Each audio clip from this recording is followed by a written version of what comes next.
بسم الله الرحمن الرحيم إن الحمد لله نحمده ونستعينه ونستغفره ونعوذ بالله من شرور أنفسنا ومن سيئات أعمالنا من يهده الله فلا مضل له ومن يضلل فلا هادي له وأشهد أن لا إله إلا الله وحده لا شريك له وأشهد أن محمدا عبده ورسوله صلى الله عليه وعلى آله وأصحابه أجمعين أما بعد. Para pemirsa yang dirahmati oleh Allah Subhanahu wa taala, masih bersama kajian kitab Al-Arba'in An-Nawawiyah. Hari ini kita akan mempelajari hadis yang ke-10. Dan sebelumnya kita telah mempelajari hadis yang ke-9, yaitu hadis Abu Hurairah radhiyallahu anhu, tentang bagaimana seorang muslim menghadapi atau menyikapi separuh Islam yang berupa hukum-hukum,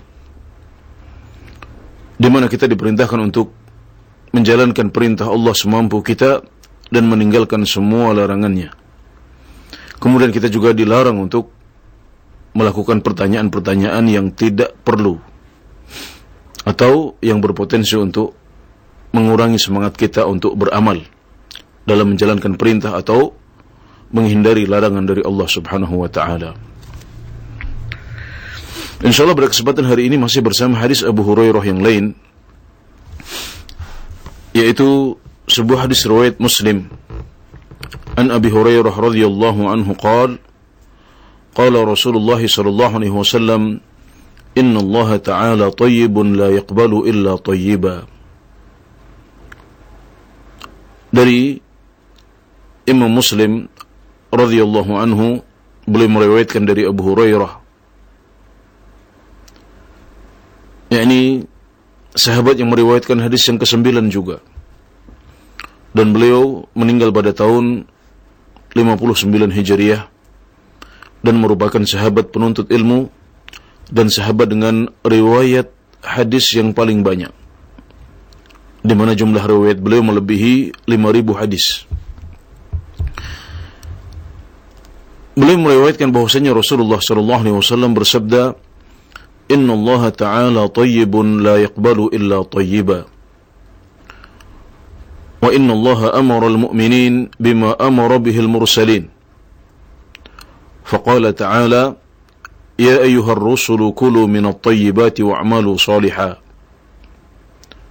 وقال تعالى يا أيها الذين آمنوا كلوا من طيبات ما رزقناكم ثم ذكر الرجل يطيل السفر أشعث أغبر يمد يديه إلى السماء يا ربي يا رب ومطعمه حرام وملبسه حرام وغذي بالحرام فأنى يستجاب له. Yang artinya, sungguh Allah Subhanahu wa taala Maha baik dan baik-baik saja. Dan sungguh Allah Subhanahu wa taala telah memerintahkan kepada orang-orang yang beriman sebagaimana Dia telah memerintahkan kepada para rasul. Maka Allah berfirman, wahai para rasul, makanlah dari yang baik-baik dan beramallah yang soleh. Sementara kepada orang-orang yang beriman Allah berfirman, wahai orang-orang yang beriman, makanlah dari kebaikan apa yang telah kami berikan kepada kalian sebagai rezeki. Kemudian Nabi Muhammad SAW menyebutkan, ada seorang pria yang melakukan perjalanan jauh, pakaiannya kusut masai dan berdebu. Dia mengangkat tangannya ke langit dan mengatakan, ya Rabbi ya Rabb, wahai Tuhanku, wahai Tuhanku. Sementara makanannya haram, minumannya haram, makanan tambahannya juga haram, maka bagaimana orang tersebut bisa dikabulkan doanya? Ini adalah sebuah hadis yang agung dari Rasulullah sallallahu alaihi wasallam. Dan dalam hadis ini Nabi Muhammad sallallahu alaihi wasallam menjelaskan bahwasanya Allah Subhanahu wa taala Maha baik. Ibn Rajab Al-Hambali rahimahullahu ta'ala dan yang lain menjelaskan bahwasanya arti thayyib dalam nama Allah yang satu ini artinya adalah terlepas dari berbagai aib dan kekurangan. Dan ini adalah salah satu nama Allah Subhanahu wa taala. At-Thayyib adalah nama Allah Subhanahu wa taala, jadi termasuk Al-Asmaul Husna, dan karenanya boleh bagi seorang muslim untuk menghambakan diri kepada nama ini atau memberikan nama kepada anaknya atau yang lain, Abdut Thayyib, hamba dari Allah yang maha baik. Jadi At-Thayyib adalah salah satu Al-Asmaul Husna, salah satu nama-nama Allah yang indah. Dan karena Allah punya nama ini dan dia disifati dengan sifat baik dan terlepas dari semua keburukan dan kekurangan, maka Allah Subhanahu wa taala tidak menerima dari hamba-hambanya kecuali yang baik-baik saja. Ibnu Rajab Al-Hambali dalam Jami'ul Ulum wal Hikam menyebutkan bahwasanya hadis ini mencakup semua hal. Hadis ini mencakup amalan kita, mencakup penghasilan dan pekerjaan kita, dan juga mencakup sedekah yang kita lakukan. Hadis ini secara lebih umum mencakup seluruh amalan kita. Artinya Allah Subhanahu wa taala tidak menerima dari amalan kita kecuali hanya yang baik. Kenapa? Karena Dia adalah yang maha baik. Allah tidak menerima dari kita amalan kecuali kalau kita mewujudkan taqwa dalam amalan kita. Sebagaimana firman Allah Subhanahu wa taala, "Innama yataqabbalullahu minal muttaqin." Sungguh Allah hanya menerima dari orang-orang yang bertakwa saja. Dalam ayat ini ada kata innama. Innama artinya adalah hanya. Sungguh Allah hanya menerima dari orang-orang yang bertakwa saja. Salat itu takwa. Tapi agar salat kita diterima oleh Allah Subhanahu wa taala, kita harus bisa mewujudkan takwa dalam salat kita. Menjalankannya dengan ikhlas, menjalankannya sesuai dengan tuntunan Nabi Muhammad SAW, khusyuk dan seterusnya. Haji itu takwa. Tapi agar haji kita mabrur dan diterima oleh Allah Subhanahu wa taala, kita harus bisa mewujudkan takwa dalam haji kita. Kita harus ikhlas, tidak boleh mengharap pahala dari haji kita kecuali hanya dari Allah Subhanahu wa taala. Tidak melakukannya agar dipuji oleh orang lain, dilihat oleh orang lain, didengar oleh orang lain, tapi semata-mata karena Allah Subhanahu wa taala, dan menjalankan ibadah haji tersebut dengan sesuai dengan tuntunan Nabi Muhammad SAW, dan juga tidak mencampuri ibadah-ibadah ini dengan maksiat kepada Allah Subhanahu wa taala. Jadi berdasarkan penafsiran yang luas dan umum ini, hadis yang agung ini bisa menjadi salah satu dalil tentang syarat diterimanya amalan kita. Innallaha ta'ala thayyibun la yaqbalu illa thayyiba. Sungguh Allah Subhanahu wa taala maha baik dan Dia tidak menerima kecuali yang baik. Amalan kita harus baik, dan agar bisa baik amalan kita harus ikhlas dan sesuai dengan tuntunan Nabi Muhammad SAW, atau terwujud taqwa dalam ibadah-ibadah dan amalan kita itu. Demikian juga dalam sedekah kita. Kita tidak boleh bersedekah kecuali dengan yang baik-baik. Harta yang disedekahkan haruslah harta yang halal, harta yang bersih. Tidak boleh kita bersedekah dengan harta yang haram, yang kita dapatkan dengan cara yang tidak halal. Sebagaimana sabda Nabi Muhammad SAW dalam hadis yang lain, "La yaqbalullahu salatan bighairi tuhur wala shadaqatan min ghulul." Allah Subhanahu wa taala tidak menerima salat tanpa bersuci, yaitu wudu, dan Allah juga tidak menerima sedekah dari ghulul. Apa itu ghulul? Ghulul adalah harta rampasan yang ditilep atau dicuri oleh seorang mujahid sebelum harta tersebut dibagikan oleh pemimpin umat Islam. Dalam sebuah jihad membela agama Allah Subhanahu wa taala, bisa jadi ada pejuang dan mujahid yang tergoda dengan dunia. Allah Subhanahu wa taala telah menghalalkan ghanimah untuk umat Islam, setelah sebelumnya tidak boleh dinikmati oleh umat-umat sebelum kita. Ini termasuk kekhususan Nabi Muhammad SAW dibandingkan nabi-nabi sebelum beliau.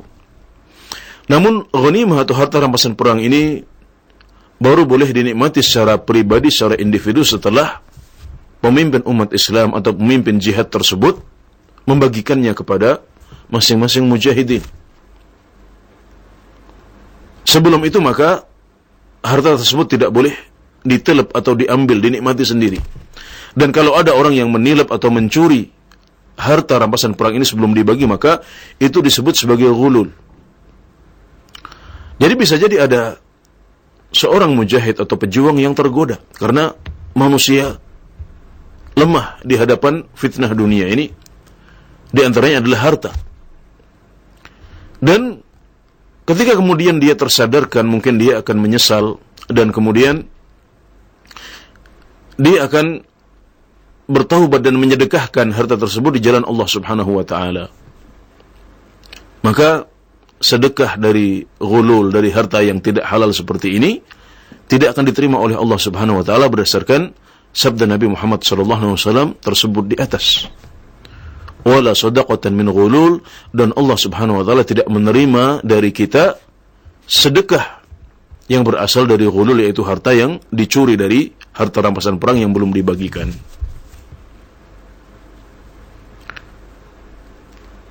Demikian juga harta-harta haram yang lain. Harta yang didapatkan dari perdagangan yang tidak halal.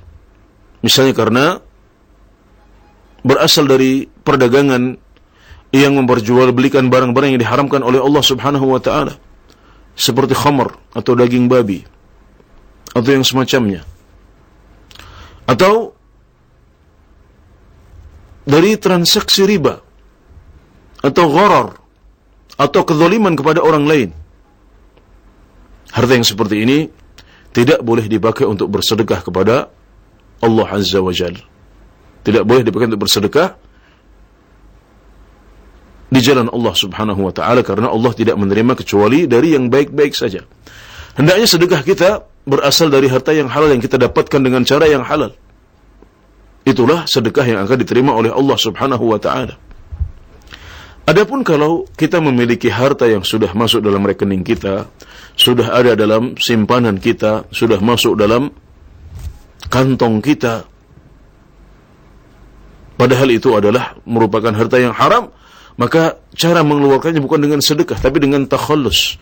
Melepas harta itu bukan sebagai sedekah, tapi sebagai bentuk taubat kita kepada Allah Subhanahu wa taala, maka kita lepaskan.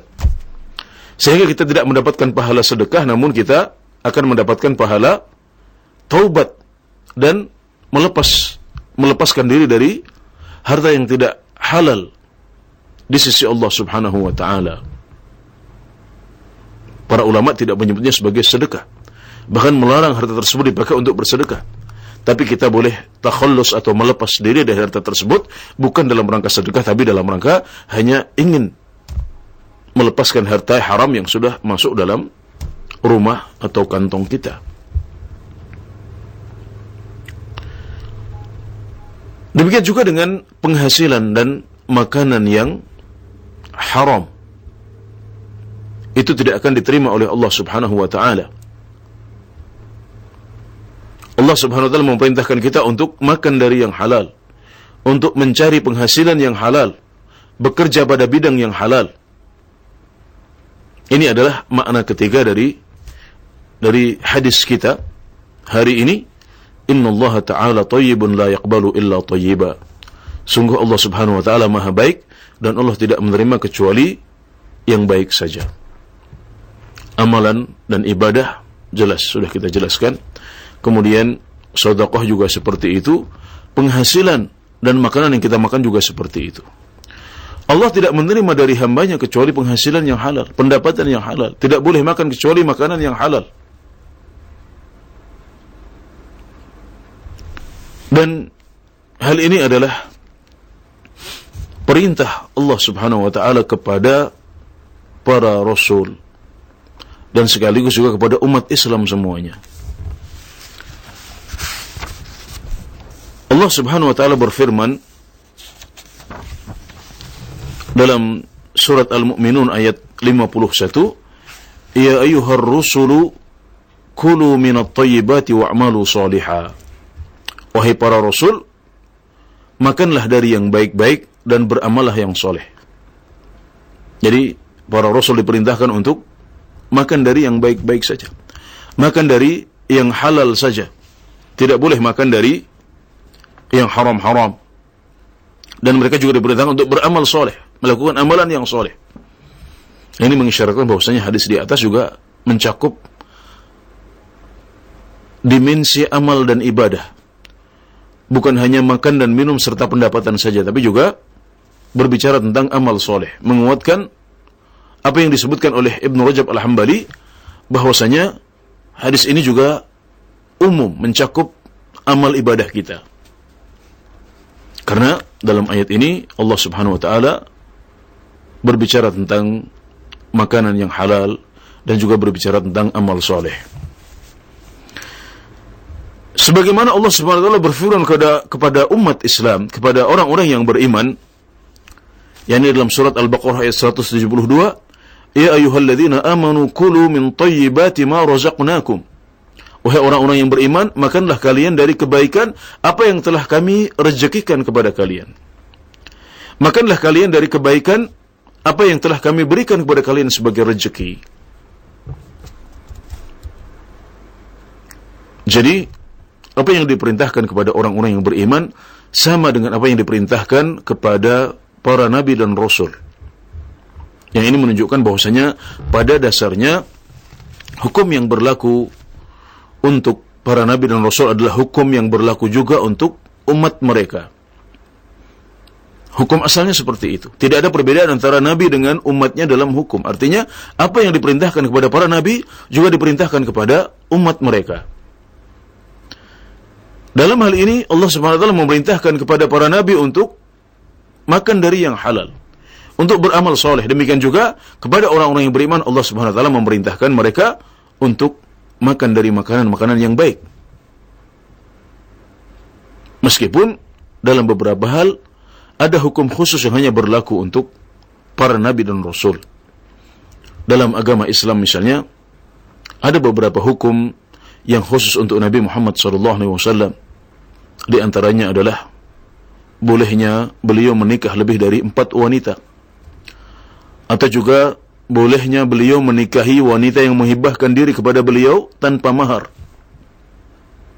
Ini adalah hukum yang khusus berlaku untuk Nabi Muhammad SAW dan tidak berlaku untuk umat beliau.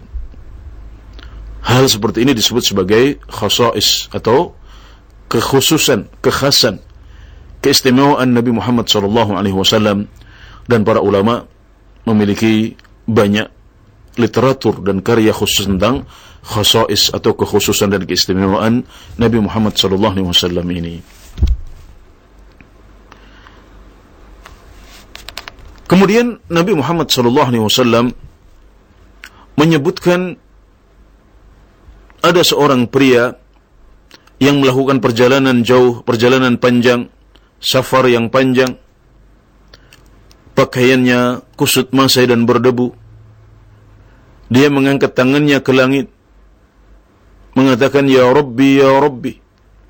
Tapi makanan dia haram, minuman dia haram, makanan tambahan dia juga haram. Maka bagaimana orang seperti itu bisa dijawab doanya oleh Allah Subhanahu wa taala? Bagaimana dia berharap doa dia mustajab?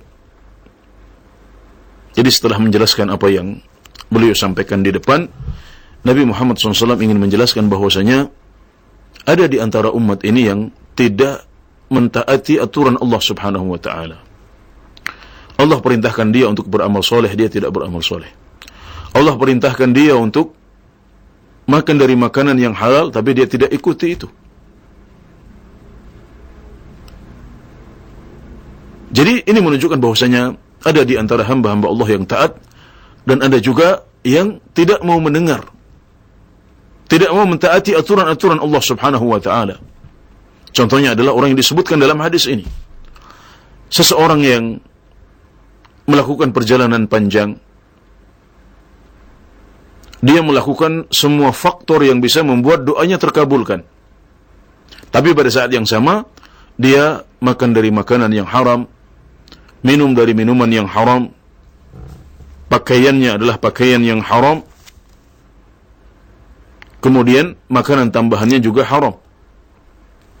Tadi mungkin di awal hadis saya lupa menyebutkan malbas, ya. Jadi wa mat'amuhu haram, wa mashrabuhu haram, wa malbasuhu haram, wa ghudhiya bil haram, fa anna yustajabu lahu. Ini sebagai koreksi. Jadi orang ini makanannya haram, minumannya haram, pakaiannya haram, makanan tambahan atau suplemennya juga haram. Dan pada saat yang sama dia melakukan 4 faktor yang bisa membuat doanya terkabulkan oleh Allah Subhanahu wa ta'ala. Yang pertama adalah dia melakukan perjalanan panjang. Dan safar adalah salah satu faktor yang membuat doa seseorang terkabulkan. Dalam sebuah hadis riwayat Abu Dawud, Ibnu Majah dan Tirmidzi, Nabi Muhammad SAW bersabda, "Thalathu da'awatin mustajabat la syakka fihin." Ada 3 doa yang mustajab tanpa ada keraguan di dalamnya. Du'aul musafir, wa du'a'u al-mazlum, wa du'aul walid. Doanya orang yang musafir, sedang melakukan perjalanan jauh. Kemudian doa orang yang terzalimi, dan yang ketiga adalah doa orang tua untuk anaknya. Dan dalam sebuah riwayat Tirmidzi disebutkan, wa du'aul walid ala waladih. Doa orang tua untuk keburukan anaknya. Ini juga mustajab. Hati-hati para orang tua. Anda punya senjata andalan di hadapan Allah Subhanahu wa ta'ala, yaitu doa untuk kebaikan anak Anda. Tapi ingat bahwasanya doa untuk keburukan Anda juga mustajab. Maka hindari berdoa buruk untuk anak, terutama saat sedang marah, karena doa Anda mustajab. Jadi salah satu faktor yang membuat doa seseorang terkabul adalah berdoa dalam posisi safar. Apalagi dalam hadis ini disebutkan orang tersebut sedang melakukan perjalanan jauh, yutilus safar, safarnya panjang. Maka itu lebih bisa membuat doanya terkabulkan oleh Allah Subhanahu wa ta'ala. Kemudian yang kedua adalah asy'atha akhbar. Dia dalam keadaan kusut masai berdebu. Setelah perjalanan panjang ini, dia memiliki pakaian yang kusut, badannya berdebu, pakaiannya berdebu. Dan ini juga adalah salah satu faktor yang menambah peluang terkabulnya doa oleh seseorang. Karena dalam sebuah hadis sahih, Nabi Muhammad SAW bersabda, "Rubba asy'atha aghbar madfu'in bil abwab law aqsama 'ala Allah la abarrah."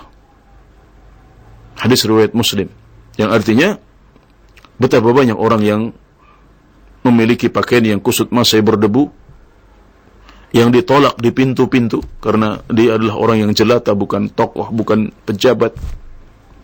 Tapi kalau dia bersumpah demi Allah Subhanahu wa ta'ala, bersumpah kepada Allah Subhanahu wa ta'ala, maka Allah akan jawab doanya, Allah akan kabulkan doanya, Allah akan kabulkan sumpahnya. Ini hadis riwayat Muslim.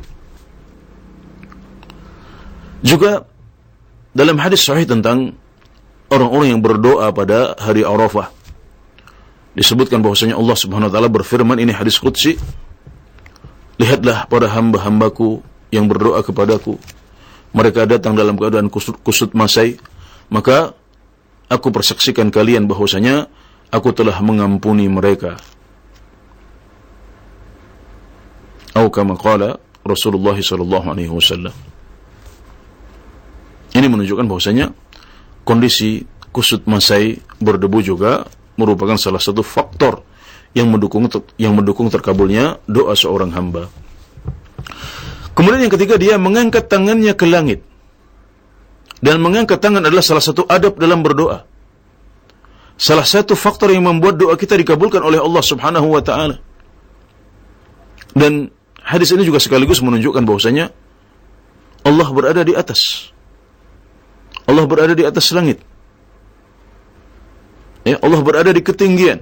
Ini adalah akidah Ahlussunnah wal Jamaah yang tidak bisa ditolak oleh fitrah kita. Bahkan orang-orang yang berusaha untuk menjelaskan hal lain yang bertentangan dengan akidah Ahlussunnah wal Jamaah ini, secara tidak sadar dia juga mengangkat tangannya ke langit. Ada seorang yang berasal dari Hamadhan, Al-Hamadhani, yang bertanya kepada Abul Ma'ali Al-Juwaini rahimahullahu ta'ala ketika beliau berusaha menjelaskan akidah yang bertentangan dengan Ahlussunnah wal Jamaah. Orang ini mengatakan, wahai Abul Ma'ali, tinggalkan semua dalil yang engkau sebutkan itu, tapi jelaskan kepada saya kenapa setiap saya berdoa, setiap orang berdoa, mereka otomatis mengangkat tangannya ke langit. Maka Abul Ma'ali Al-Juwaini rahimahullahu ta'ala mengatakan, hayyaronil hamadhani, hayyaronil hamadhani. Orang dari Hamadhan, pria Hamadhan ini telah membuat saya bingung, telah membuat saya ragu dengan apa yang telah saya sampaikan. Orang yang mengharapkan dikabulkan doanya oleh Allah Subhanahu wa taala mengangkat tangannya ke langit, dan itu pula yang dicontohkan oleh Nabi Muhammad sallallahu alaihi wasallam. Dan Ibnu Rajab Al-Hambali rahimahullahu taala menyebutkan ada beberapa bentuk mengangkat tangan dalam berdoa yang diajarkan atau dicontohkan oleh Rasulullah sallallahu alaihi wasallam, dan beliau menyebutkan 5 sifat. Yang pertama adalah mengangkat tangan dengan mengisyaratkan seperti ini, isyarat tauhid dengan telunjuk jari. Hal seperti ini biasa beliau lakukan saat beliau sedang berada di atas mimbar atau di atas kendaraan. Maka sunnah bagi seorang khatib ya untuk berdoa di atas mimbar dengan posisi seperti ini, sebagaimana dicontohkan oleh Rasulullah sallallahu alaihi wasallam. Yang kedua adalah menghadapkan kedua tangan kita ke arah kiblat, ya, dengan telapak tangan, dengan bagian luar telapak tangan di depan seperti ini, menghadap ke arah kiblat, sementara bagian dalam telapak tangan kita menghadap ke arah badan kita. Ini kata para ulama adalah doa tadharru. Ini juga sahih dari Rasulullah sallallahu alaihi wasallam. Kemudian yang ketiga adalah sebaliknya, menghadapkan kedua tangan ke arah kiblat dengan posisi seperti ini. Ya. Ini kata para ulama adalah istijarah dan isti'adzah, berlindung kepada Allah Subhanahu wa taala. Nah, kemudian yang ketiga adalah posisi menengadahkan tangan ke langit. Ya.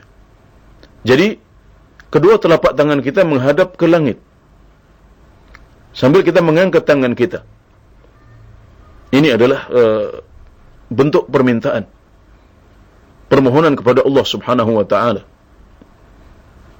Dan yang kelima adalah mirip seperti yang keempat ini, tapi sebaliknya. Jadi posisinya dibuat seperti ini, seperti orang yang sedang iltizam di depan Ka'bah, di depan pintu Ka'bah. Ketika di multazam, ya, orang posisinya seperti ini. Dan ini kata para ulama artinya adalah ibtihal. Dan 5 sifat ini semuanya sahih dari Rasulullah sallallahu alaihi wasallam. Intinya bahwasanya mengangkat tangan kepada Allah Subhanahu wa taala adalah salah satu sebab terkabulnya doa kita, sebagaimana sabda Nabi Muhammad sallallahu alaihi wasallam, "Innallaha hayyun karim." Sungguh Allah Subhanahu wa taala Maha Pemalu dan Maha Pemurah. Yastahi idza rafa'a ar-rajulu yadayhi ilayhi an yaruddahuma sifran khaibatain. Allah Subhanahu wa taala malu kalau ada seorang hamba yang mengangkat kedua tangannya kepadanya, kalau dia membalasnya dengan tangan kosong dan kecewa. Kita menetapkan sifat malu untuk Allah Subhanahu wa taala sebagaimana ditetapkan oleh Rasulullah sallallahu alaihi wasallam dalam hadis ini. Sesuai dengan keagungan dan kemuliaan Allah Subhanahu wa taala. Allah punya sifat malu, dan Allah malu kalau ada seorang hambanya yang mengangkat tangan kepadanya kemudian dia pulang dengan tangan kosong. Itu akan membuat Allah malu. Maka Allah akan jawab doa-doa kita.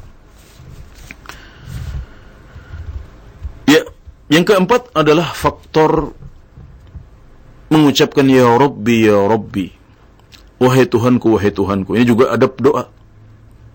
Ini adalah cara berdoanya para nabi dan rasul.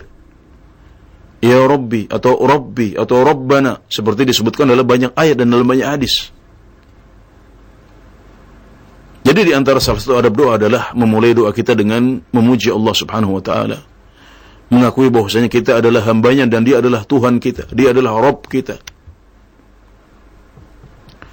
Imam Malik bin Anas rahimahullahu taala ditanya, wahai Imam Malik, apakah saat berdoa kami mengucapkan ya Sayyidi,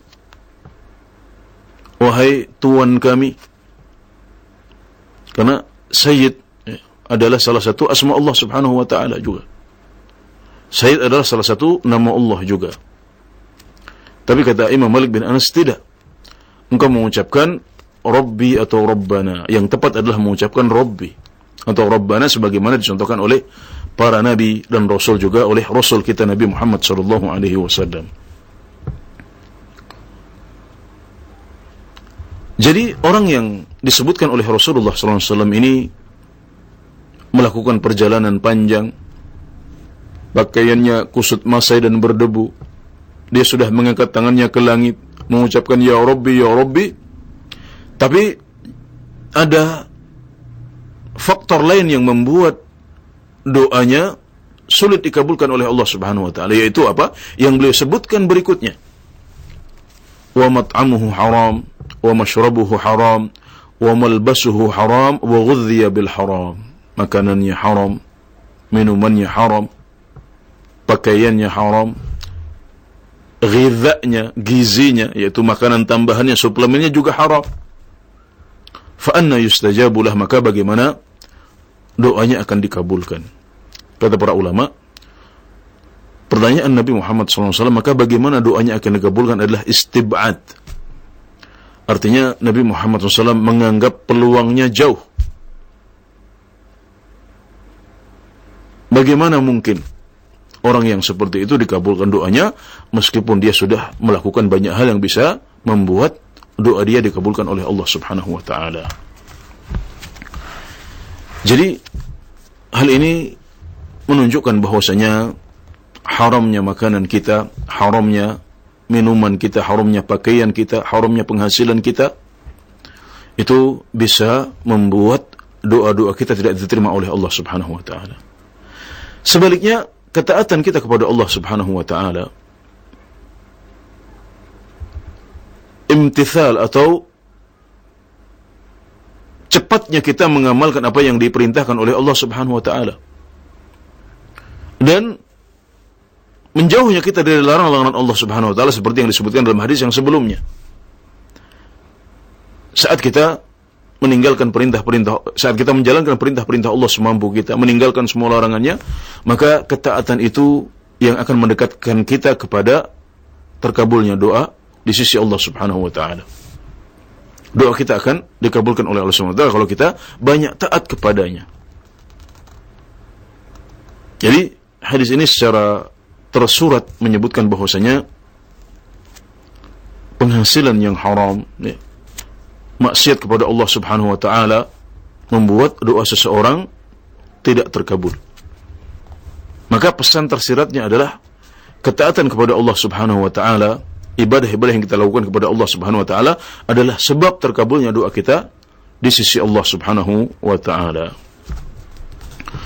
Ya, dari hadis yang agung ini kita bisa simpulkan beberapa hal. Yang pertama, bahwasanya Thayyib atau At-Thayyib adalah salah satu Asmaul Husna, salah satu nama Allah yang indah, dan artinya adalah bahwasanya Allah Subhanahu wa taala Maha Baik.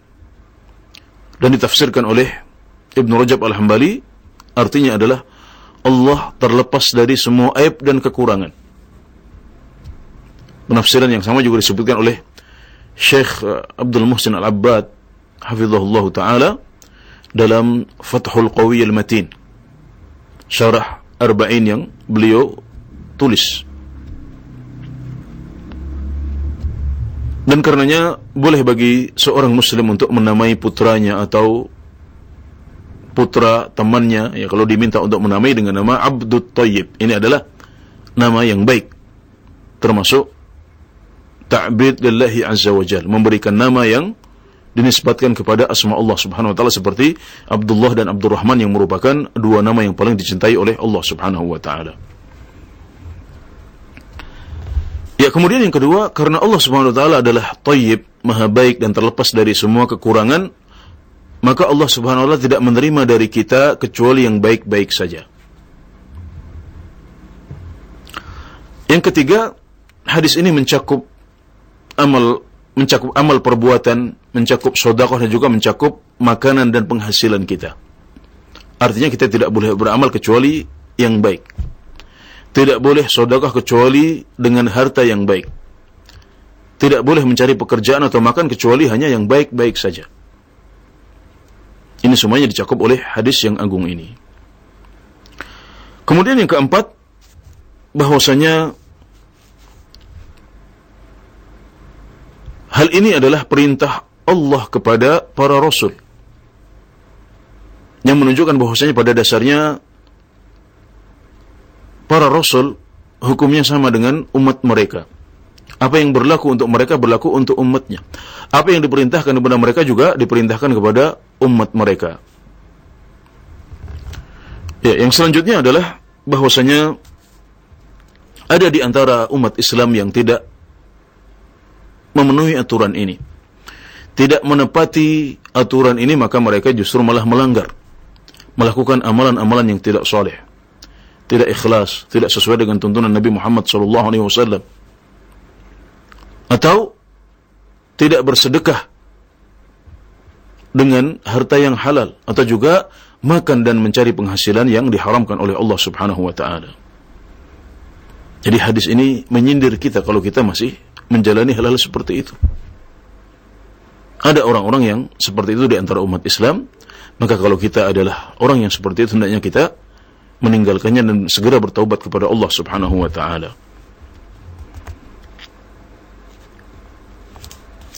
Kemudian yang selanjutnya, bahwasanya di antara faktor yang bisa membuat terkabulnya doa adalah melakukan perjalanan jauh, kemudian kondisi kusut masai dan berdebu. Yang ketiga adalah mengangkat tangan ke langit, yaitu kepada Allah Subhanahu wa ta'ala. Dan yang keempat adalah mengucapkan ya Rabbi, ya Rabbi, atau Rabbana, atau Rabbi. Ini semuanya adalah faktor yang bisa membuat doa kita dikabulkan oleh Allah Subhanahu wa ta'ala. Selanjutnya, bahwasanya makanan yang haram, pakaian yang haram, minuman yang haram, suplemen yang haram bisa membuat doa seseorang ditolak oleh Allah Subhanahu wa ta'ala, meskipun pada saat yang sama dia telah melakukan berbagai faktor yang bisa membuat doanya dikabulkan oleh Allah Subhanahu wa ta'ala. Jadi hal-hal yang negatif, hal yang haram ini lebih dominan. Kalau kita berhitung secara matematis, dia melakukan 4 faktor yang bisa membuat doanya dikabulkan oleh Allah Subhanahu wa ta'ala. Tapi pada saat yang sama, dia melakukan 4 hal yang bisa membuat doanya ditolak, yaitu makanan yang haram, pakaian yang haram, minuman yang haram, dan suplemen yang haram. Maka hasil akhirnya adalah fa'anna yustajabu lahu. Maka bagaimana orang seperti itu bisa dikabulkan doanya oleh Allah Subhanahu wa ta'ala.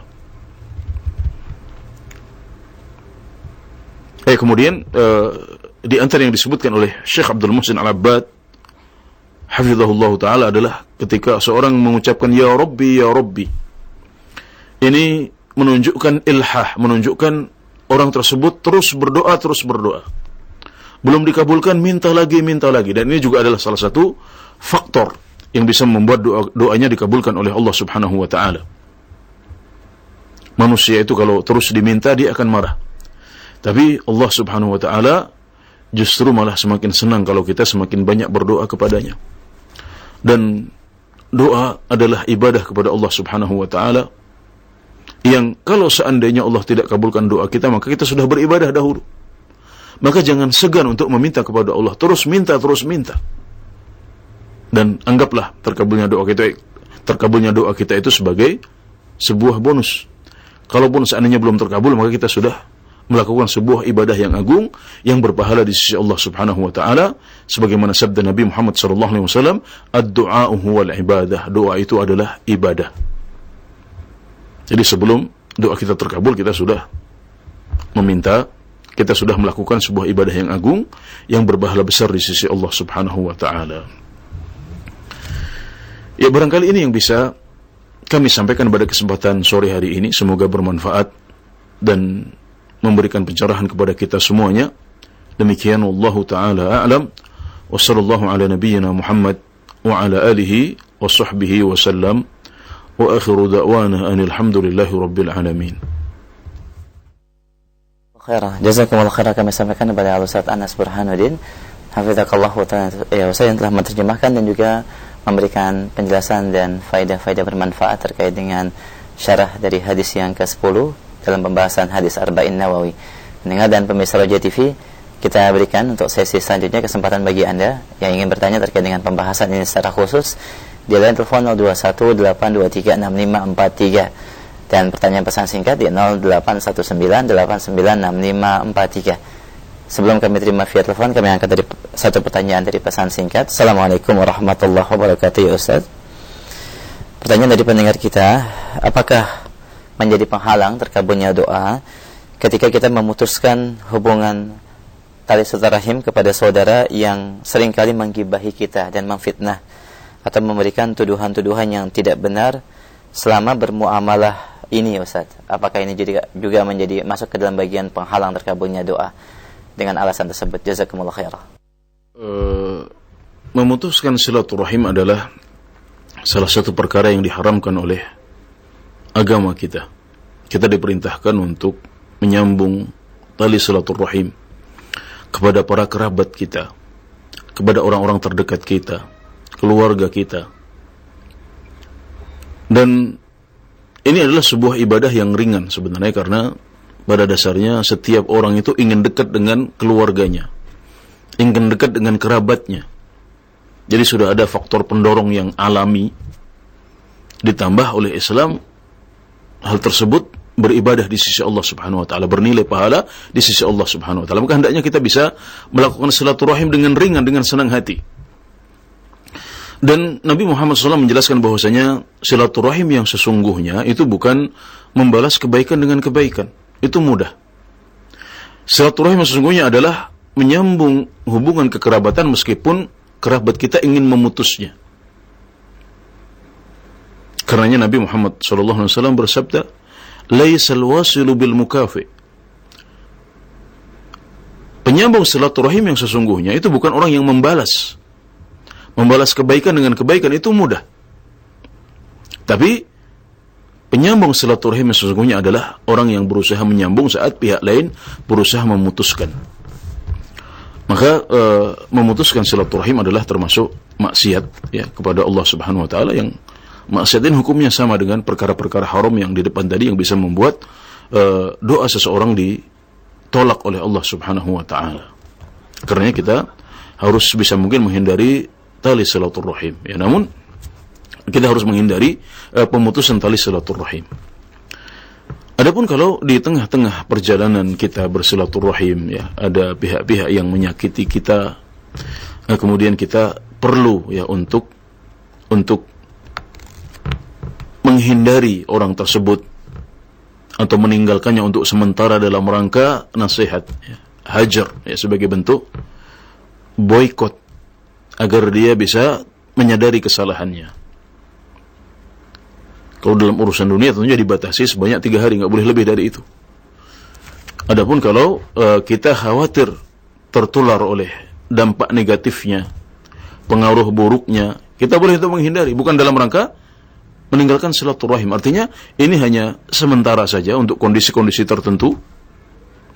tanpa ada niat kita memutuskan tali silaturahim.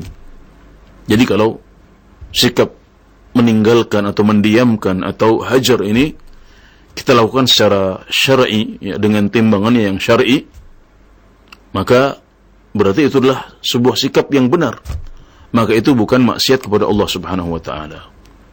Jadi harus dilihat dulu seperti apa bentuk mendiamkan atau tidak berhubungan dengan kerabat-kerabat kita itu. Intinya kita enggak boleh untuk memutuskan tali silaturahim, tapi kadang-kadang boleh untuk mendiamkan dengan pertimbangan yang syar'i. Dan kalau seperti itu maka itu tidak termasuk maksiat, maka itu tidak menghalangi terkabulnya doa kita di sisi Allah Subhanahu wa taala. Demikian, wallahu a'lam. Baik Ustaz, alhamdulillah, jazakumullah khair atas jawabannya. Demikian bagi Anda pendengar yang bertanya melalui pesan singkat, semoga ini menjadi jawaban yang bermanfaat. Barakallahu fiik.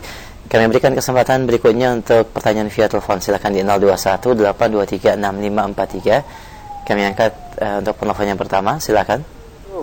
Waalaikumsalam warahmatullahi wabarakatuh. Ahlan, dengan siapa Bapak, di mana? Dengan Pak Mul di Medan.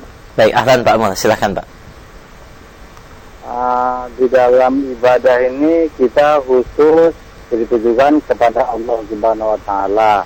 Nah. Kemudian kita mempunyai niat lain, Ustaz, umpamanya orang tua sakit atau istri sakit. Nah, kita bagi niat kita, Ustaz. Nah. Pertama karena Allah, terus kemudian agar orang tua ataupun istri atau anak dari sakitnya sembuh. Nah. Apakah hal demikian diizinkan dengan agama kita ini, Ustaz? Itu aja. Nah, baik, jazakumullah khair Pak Mul di Medan. Kita akan simak jawabannya. Jazakumullah khairah. Silakan Ustaz.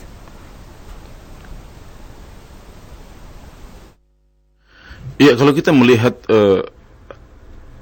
dalil-dalil yang berbicara tentang perusak pahala ibadah, kita akan dapatkan bahwasanya yang sering dibahas oleh Rasulullah SAW adalah riya dan semacamnya.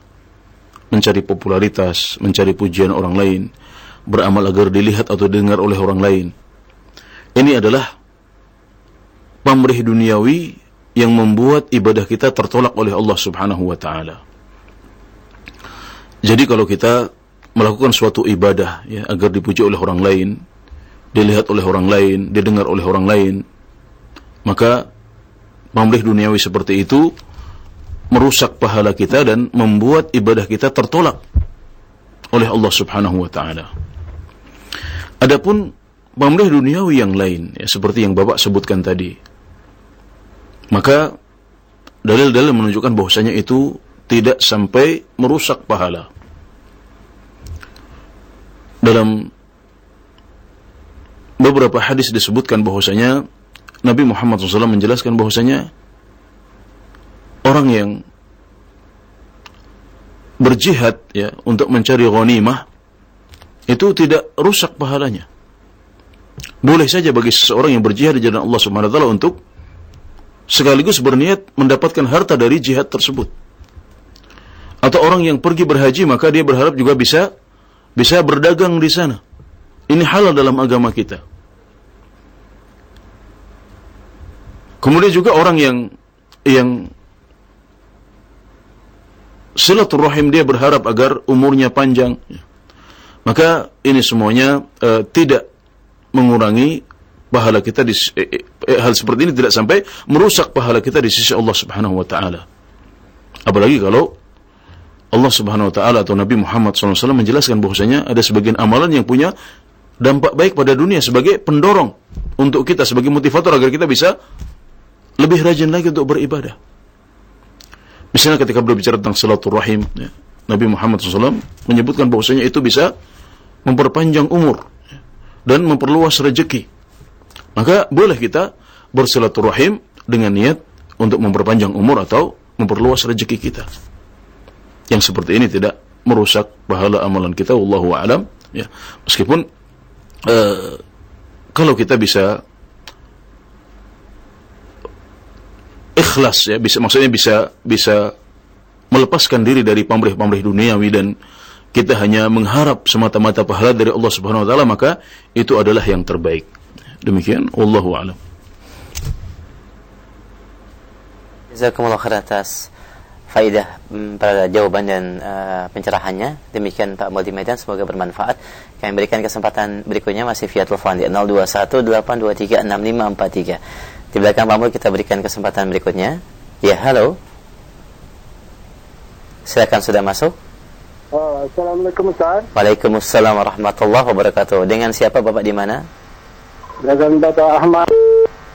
Baik, Masya Allah. Mohon maaf Bapak, terputus sambungan teleponnya. Bapak bisa hubungkan kembali di line telepon 0218236543. Kita berikan kesempatan yang lain. Silakan di 0218236543. Baik, halo. Assalamualaikum. Waalaikumsalam warahmatullahi wabarakatuh. Ahlan, dengan siapa, Ummu di mana? Dengan Ibu Heni dari Cilengsi. Baik, silakan Ibu Heni. Ini Pak Ustadz, saya mau menanyakan, saya setiap selesai baca Al-Quran atau hataman, kan di terakhir itu ada doa-doa buat arwah kirim-kirim. Nah. Saya suka baca, cuman yang dikirimin saya nggak sebutin nama-namanya gitu. Misalnya ada saudara yang udah meninggal atau dapat, saya tidak sebutin nama-nama persatu.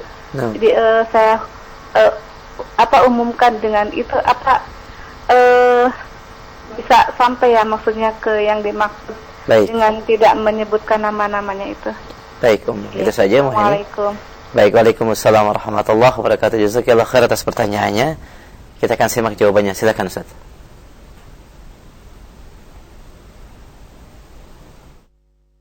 Mengirimkan pahala untuk orang lain adalah permasalahan yang diperselisihkan di antara para ulama. Apakah kalau kita mengirimkan pahala kepada mereka atau beramal untuk mereka, maka pahala kita akan sampai kepada mereka? Ini adalah sebuah masalah khilafiyah di antara para ulama. Ada sebagian yang mengatakan pahalanya sampai kepada mereka, dan sebagian lagi mengatakan pahalanya tidak sampai karena sudah putus, kecuali amalan-amalan yang ada nasnya seperti umrah, ya sedekah, ya maka yang seperti itu pahalanya akan sampai kepada orang-orang yang kita kirimi pahala, atau yang kita beramal untuk mereka. Misalnya kita umrah untuk orang tua kita yang sudah meninggal, maka ini akan sampai pahalanya. Kalau kita bersedekah untuk orang yang sudah meninggal, maka itu juga akan sampai pahalanya dengan kesepakatan para ulama. Jadi ada beberapa amalan yang dikecualikan oleh Rasulullah SAW dari putusnya amal, seperti umrah dan sedekah. Adapun yang lainnya seperti bacaan Al-Quran, kemudian yang semacamnya, ya zikir-zikir atau bacaan-bacaan, maka ini diperselisihkan di antara para ulama. Namun yang saya tahu, wallahu a'lam, amalan tersebut tidak populer di kalangan para salafus saleh, tidak populer di kalangan sahabat dan tabi'in, juga pada generasi awal umat Islam. Ya maka yang lebih hati-hati adalah kita mencukupkan diri dengan amalan-amalan yang ada dalilnya, yang sahih dari Nabi Muhammad SAW, seperti umrah atau haji atau sedekah. Adapun yang lain maka masing-masing beramal untuk dirinya sendiri. Namun kalau yang dimaksud adalah doa, ya maka doa ini bisa untuk siapapun. Kita bisa mendoakan siapapun. Boleh setelah kita sholat, setelah kita beramal, setelah kita menyelesaikan bacaan Al-Quran, kita berdoa untuk orang-orang yang kita cintai, keluarga kita, sanak kerabat kita. Tidak masalah, dan itu insya Allah akan sampai, kebaikannya akan sampai kepada mereka. Allah akan kabulkan doa itu. Adapun mengirim pahala, maka ini adalah masalah khilafiyah di antara para ulama yang lebih hati-hati. Kita mencukupkan diri pada amalan-amalan yang ada dalilnya dari Rasulullah SAW saja. Demikian, Allahu a'lam. Baik, alhamdulillah, jazakumullah khair. Demikian Ummu Heni di Cilengsi. Semoga ini menjadi pencerahan dan jawaban bermanfaat. Barakallahu fik. Kami masih berikan kesempatan via telepon sebelum kami angkat pertanyaan dari pesan singkat kembali. Ya, di 0218236543. Kita angkat telepon selanjutnya. Halo. Assalamualaikum Ustaz. Waalaikumsalam warahmatullahi wabarakatuh. Ahlan, dengan siapa? Ummu di mana? Dari Suryani di Padang. Baik, Ibu Suryani ya, di Padang. Silakan Ibu. Ya. Begini Ustaz. Hai, Nam. Di lingkungan saya itu kan umumnya banyak orang keluar dakwah, ada yang 3 hari, ada yang 40 hari, bahkan ada yang 1 tahun. Itu intinya kan keluarganya pada ditinggal. Sedangkan suami saya itu kan alhamdulillah termasuk orang ahli sunnah. Jadi dia nggak mau diajak keluar seperti itu. Jadi yang mau saya tanyakan, apakah keluar dengan yang seperti itu apa ada contohnya dari Rasulullah? Baik. Atau jawabannya saya ucapkan terima kasih. Assalamualaikum warahmatullahi wabarakatuh. Waalaikumsalam warahmatullahi wabarakatuh. Jazakallah khair Bu Suryani di Padang. Pertanyaannya kita akan simak jawabannya. Silakan Ustaz. Ya, berdakwah adalah tanggung jawab semua umat Islam. Kita semuanya harus berdakwah. Dan dakwah itu tidak harus dengan ceramah. Dakwah itu bisa dengan menjelaskan suatu perkara di rumah kita, bisa dengan menegur orang yang kita lihat salah, bisa dengan mendatangi mereka, bisa dengan berkunjung ke kota lain. Bentuknya banyak sekali dan kita bisa memilih metode mana yang tepat untuk kita. Cara dakwah seperti apa yang sesuai dengan kondisi kita dan kemampuan kita.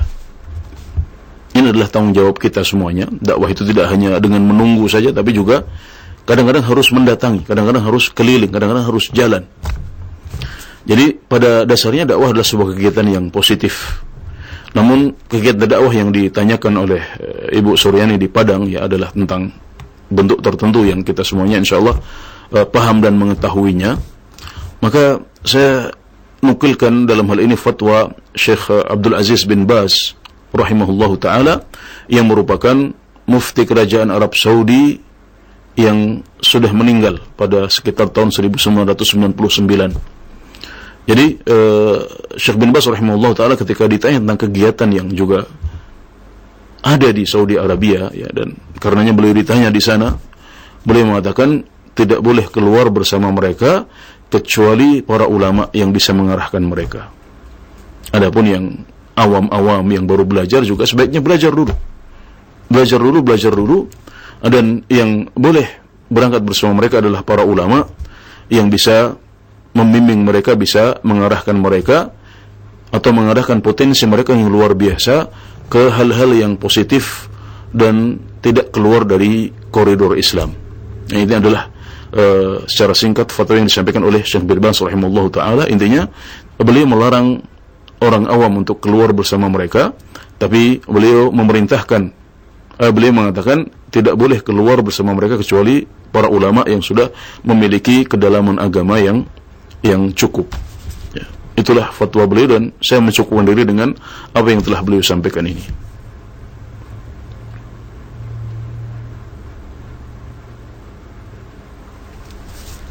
Jazakumullah khair atas jawaban dan penjelasan. Demikian Ibu Suryani di Padang. Barakallahu fiik. Kami angkat selanjutnya pertanyaan dari pesan singkat yang sudah cukup banyak masuk terkait dengan permasalahan doa. Assalamualaikum warahmatullahi wabarakatuh. Ustaz, bagaimanakah esensi daripada nafkah yang kita dapatkan dari pekerjaan yang syubhat atau minimal ada khilaf dari kalangan para ulama, terutama terkait dengan permasalahan di bekerja di bank yang menurut pendapat dari ustaz-ustaz kami di tempat kami masih diperbolehkan. Apakah ini juga akan memberikan dampak kepada diterima dan tidaknya doa, dan bagaimana solusinya apabila posisi kita adalah sebagai ibu rumah tangga atau dari putri dari ayah yang bekerja di tempat tersebut, Ustaz? Jazakumullah khairan. Barakallahu fiik.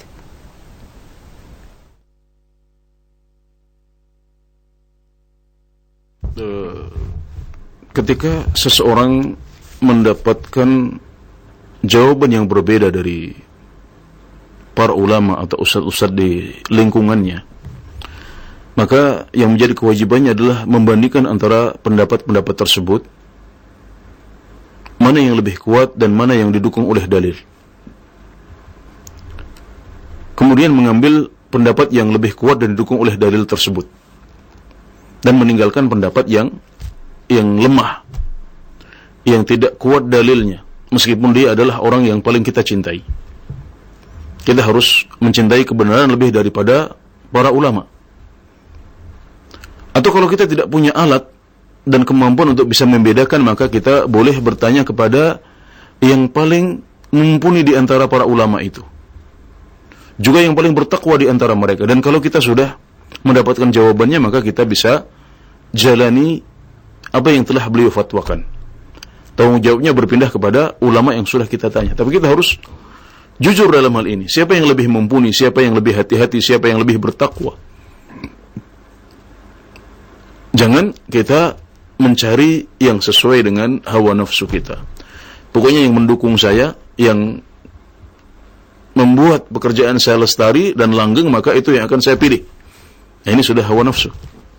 Yang harus kita cari adalah pendapat yang lebih dekat, atau pendapat yang difatwakan oleh ustadz atau ulama yang paling kita percaya keilmuannya. Kalau yang dimaksud adalah bank ribawi, ya, bank konvensional, maka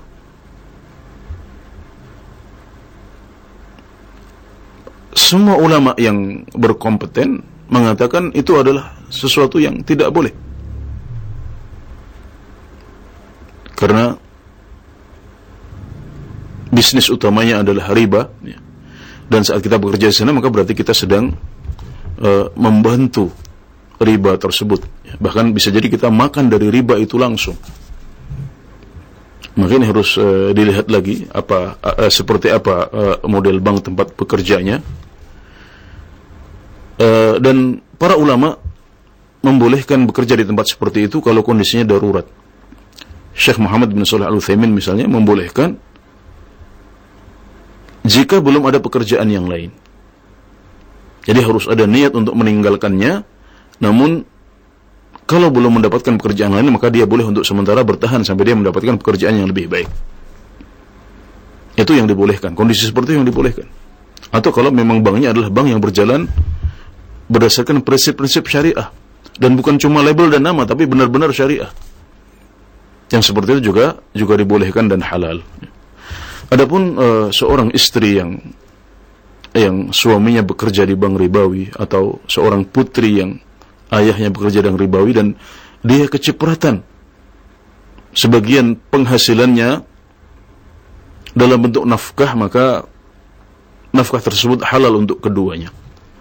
Halal untuk sang istri dan juga halal untuk sang putri, karena harta tersebut berpindah kepada keduanya dengan cara yang halal, yaitu nafkah. Ketika uang tersebut masuk ke kantong atau rekening suaminya, maka itu haram. Kenapa? Karena didapatkan dengan pekerjaan yang haram, yaitu riba. Tapi ketika uang tersebut berpindah kepada istri, kepada anaknya, maka sebab perpindahan harta ini sudah berbeda, yaitu nafkah.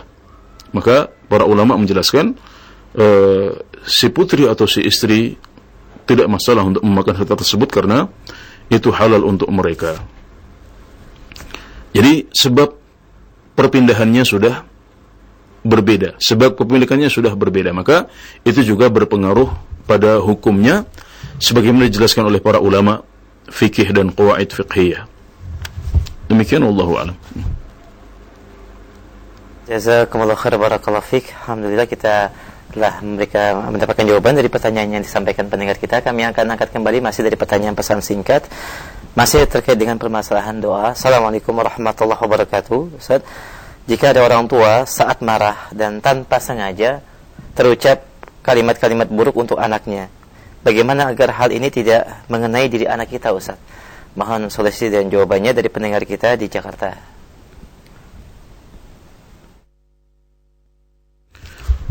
Ya, jika sebelum tahu dulu pernah mengucapkan hal yang tidak baik saat marah, ya, mendoakan keburukan untuk anaknya, ya, maka hendaknya kita beristighfar, ya, bertobat kepada Allah Subhanahu wa taala, dan kemudian meminta kepada Allah agar apa yang pernah diucapkan tidak mengenai anaknya. Karena doa itu bisa terus kita ucapkan.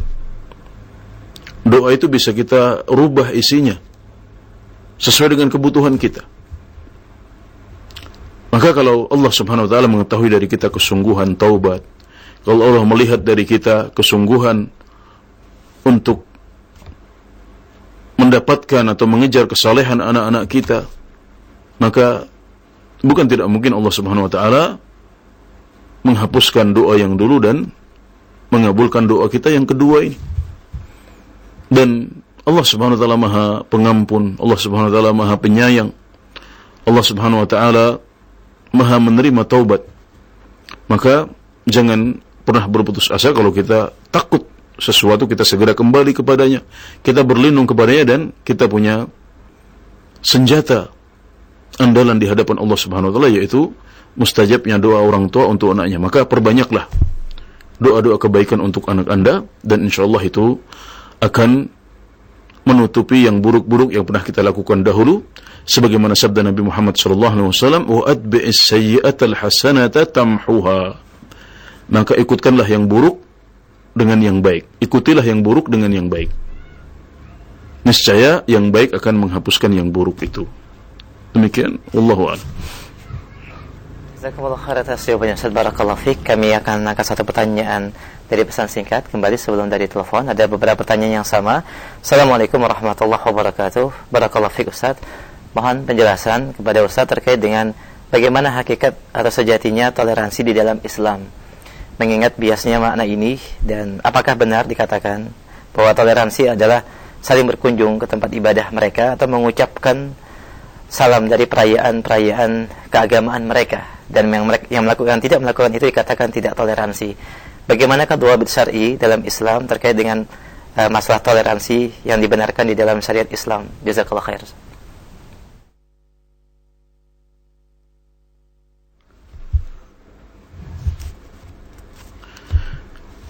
Ya, toleransi adalah apa yang dijelaskan oleh Allah Subhanahu wa taala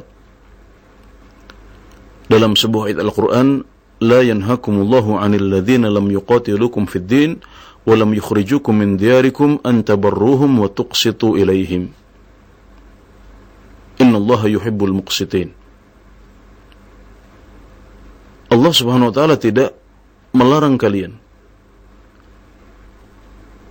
dari orang-orang yang tidak memerangi kalian dalam agama kalian, juga tidak mengeluarkan kalian dari kampung-kampung kalian. Allah tidak melarang kalian untuk berbuat baik kepada mereka dan berbuat adil kepada mereka. Sungguh Allah Subhanahu wa taala mencintai orang-orang yang berbuat adil.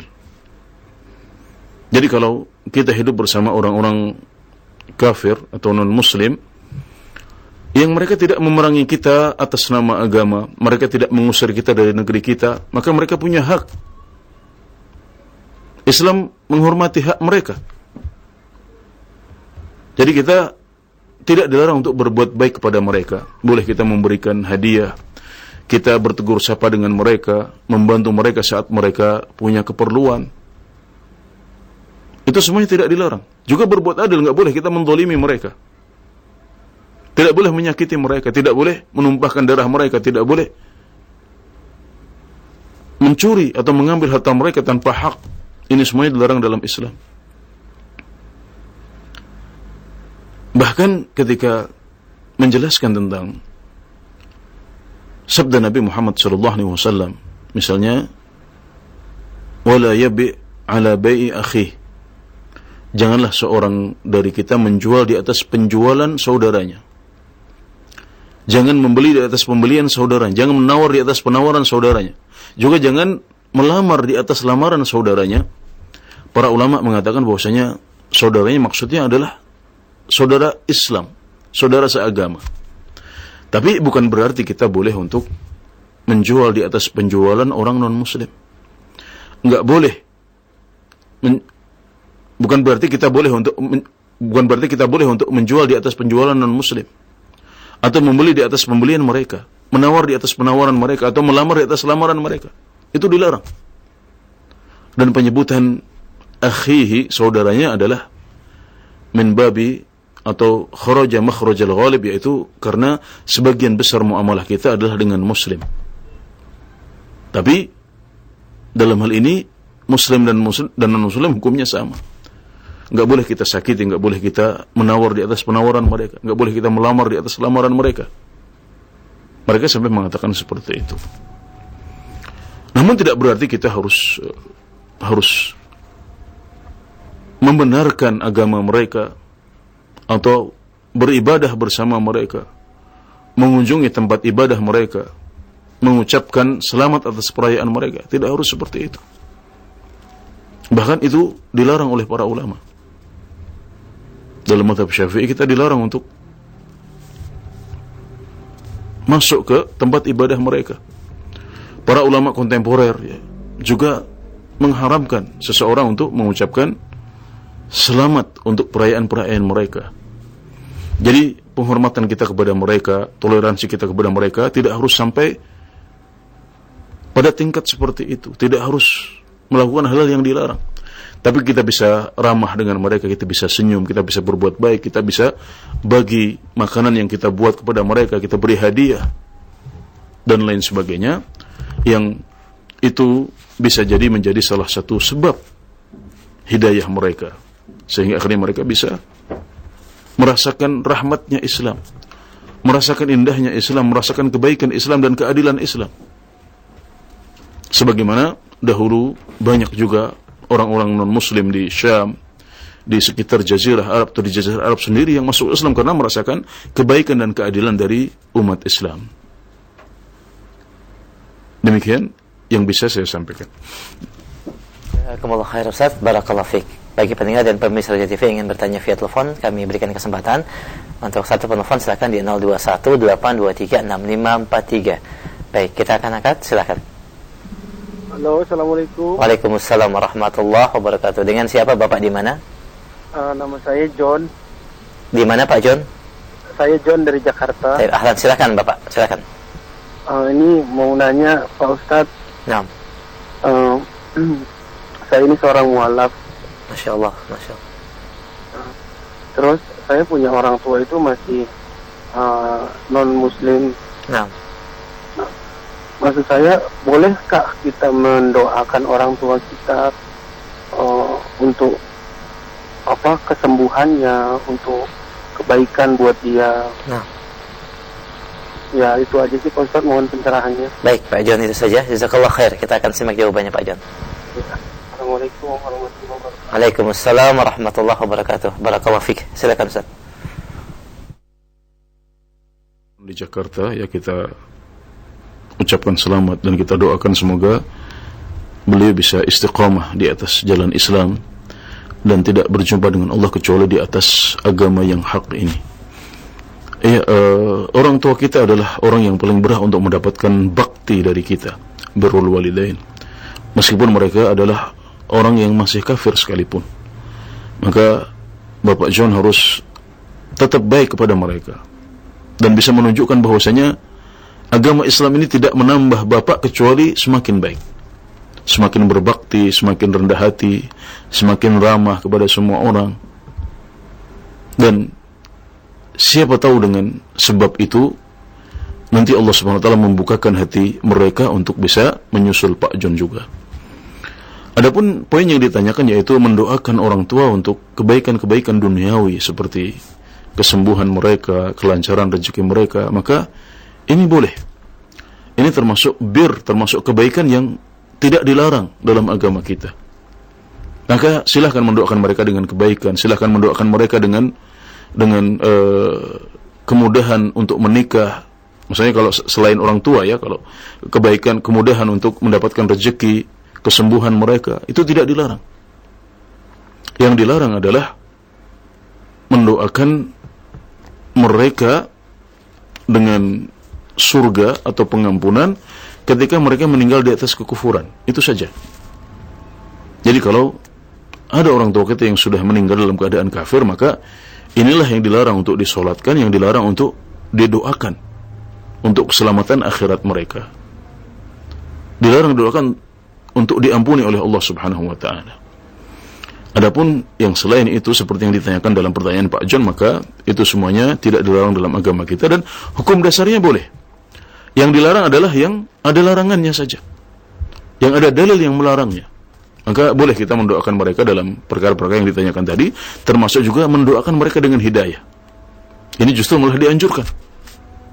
Dan yakinlah bahwasanya Allah Subhanahu wa taala mendengar doa-doa kita dan tidak mustahil dalam waktu dekat orang-orang terdekat dan orang-orang tercinta kita juga akan menyusul dalam hidayah ini. Jadi hukumnya adalah boleh. Baik, alhamdulillah, jazakumullah khair atas penjelasan dan pencerahannya, faedah bermanfaat buat kita dan buat Pak John. Barakallahu fiik. Ini merupakan pertanyaan kami terakhir di kesempatan sore hari ini, Ustaz, sebagai ikhtitam dan kesimpulan kajian kita. Silakan, Ustaz.